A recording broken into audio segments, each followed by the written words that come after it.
感谢多尔德耶夫。 Thank you very much, Your Excellency, Mr. Dordiev. Next, I'd like to give the floor to Palestinian Ambassador to China, His Excellency, Mr. Mehdawi.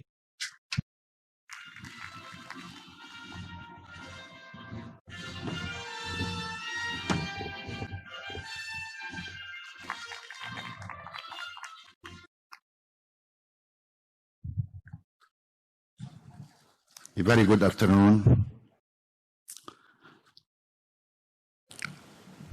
Mr. Li Raohong, Chairman of China World Peace Foundation,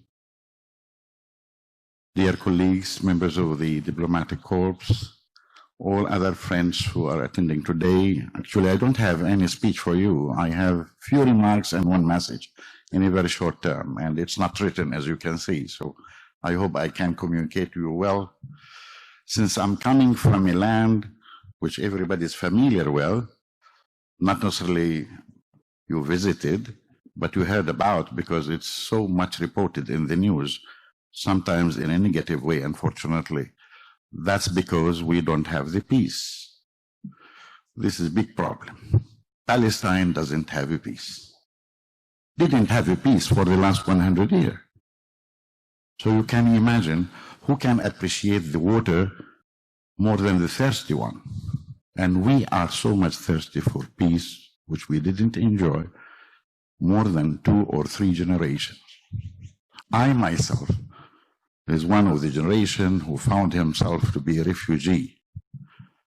Although an ambassador recognized by 140 countries who wants to see Palestinian state independent, sovereign. There is a consensus on that. We go to all UN forums, and every time the international community affirms its determination that a Palestinian state, independent state, which live next to Israel, is a prerequisite to have the peace, not only for us and not for our next neighbors, the Israelis, but also for the entire Middle East, and indeed for the rest of the humanity, because this unresolved conflict is poisoning the international relations. Since Palestine is the place where prophets, for one reason or another, God had chosen to be the center for all those believers in Him. Whether it is Jews or Christians or Muslims alike, that was a message for us that we can all and we should all have a way to live together. It seems that the message of God was not very well received. And up till now, we are suffering of this.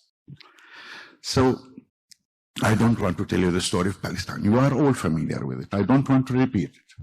It becomes a little bit boring for some, but not for us. Because we had understood from history that sometimes we have to struggle for peace. Peace is not given sometimes on a silver tray. We had learned that from our brothers of Algeria. We had learned that in South Africa. We had learned from Namibia. We had learned from half of China, of Asia, including China, who struggled that much to get its back. It seems we are the last example left who are still seeking independence, which is our absolute right, that nobody even is arguing about, but still not yet delivered. Why is that? For the same very original reason since history: the greed and the arrogance of power. These are the two serious viruses which threaten the peace among the whole world. Still, some people think that they are much better than the others. God had promised something, had He denied the others. I don't know where this culture came from. So peace needs really a culture. And it's rightfully that it is a good mandate for UNESCO to educate about this culture.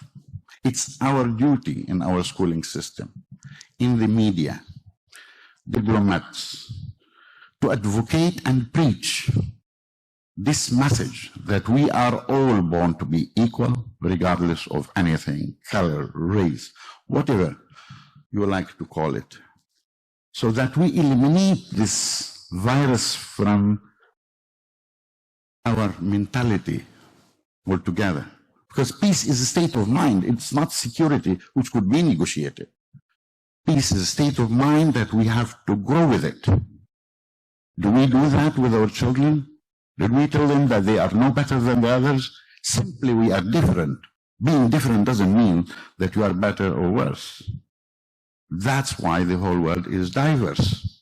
And we have to accept this blessing of diversity, which makes us more colorful, actually. We need still to advocate that. We have given a lot to reach this peace, dear brothers and sisters. We gave up 78% of our land to compromise for the rest, 22%. And the whole world had blessing to this scheme, which is based on two-state solution. And we had done a lot of sacrifice on that, including our great leader, Yasser Arafat, who had been awarded actually the Nobel Peace for all the sacrifice that we have done. The other man on the other side, whom I should mention also equally, the late Ishaq Rabin, who was our partner. Both had been killed, unfortunately.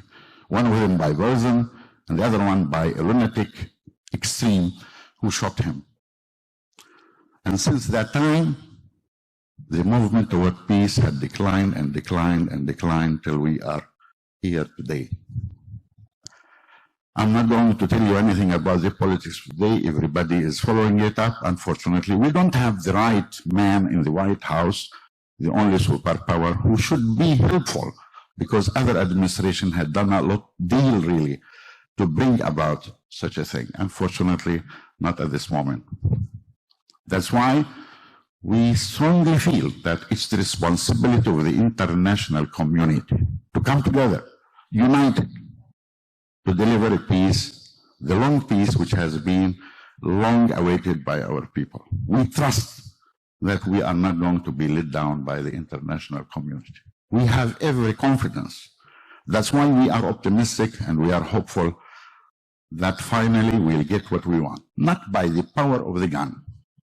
Because since 1974, when Chairman Arafat addressed the General Assembly in New York, he said, I'm coming with olive branch. The olive that we plant in Palestine, and we are proud of this tree.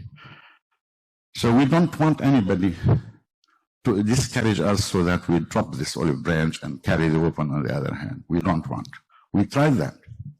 We have gone through this, and it cost the region a hell of damages in human life and the lack of stability in the entire region. That's why we are calling upon you. We are calling upon the international community. Of course, as we speak in China here, China right from the beginning stood behind us because they know what is the meaning of lack of peace. They know how much it costed China to reach the peace. And that's why I'm very proud that we are living in a country which has been all the time advocate of multilateral approach to solve problems, not unilateral, not like those who think that they are the master of the universe and they can decide the destiny of other nations. Fortunately, still there are actors who are constructive, and this spirit of constructive engagement of diplomacy and the public opinion is going to force the other side into the corner, like what had happened in South Africa. It was the power of the international community who had been united on one slogan: no apartheid. Now we want the whole world to unite for one slogan: no military occupation anymore. We trust that you will stand with us, and then Palestine will enjoy the peace that all our brothers and sisters around the whole world are enjoying. This is the right day, and I would like you really to continue your support. I trust that you will. Thank you very much.